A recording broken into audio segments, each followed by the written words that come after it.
Hi. இது ஆய்வுக்கூடங்களில் பூஞ்சானை வளர்க்கக்கூடிய ஒரு வித கல்ச்சர் மீடியா ஊடகம். இதில் 2 வகையான பூஞ்சான்கள் வளர்ந்துருக்கிறத பாருங்கள்.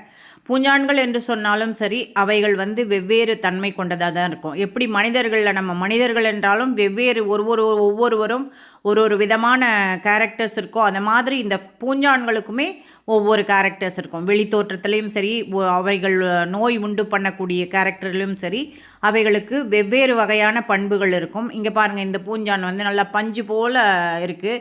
அவுட்டரில் பார்த்தீங்கன்னா மயிரிழைகள் வெள்ளை வெள்ளையாக மயிரிழைகள் மாதிரி நீட்டின்னு இருக்குது.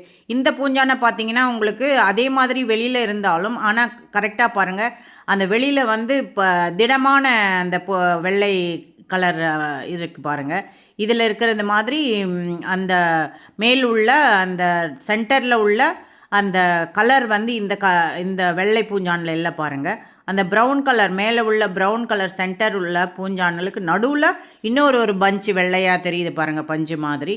ஸோ இவைகளுக்கு தோற்றத்தில் மட்டுமல்ல, நோய் உண்டு பண்ணக்கூடிய திறன்கள்லேயும் வேறுபடுகிறது. இந்த பூஞ்சான்களை நான் சுற்றுச்சூழலிருந்து எடுத்து வளர்த்துருக்கேன். உதாரணமாக நம்ம காற்று, மணல் இவைகளில் இருக்கக்கூடிய இந்த பூஞ்சான்கள் இவைகள் நோய் உண்டு பண்ணுதா இல்லையான்னு பார்ப்போம்.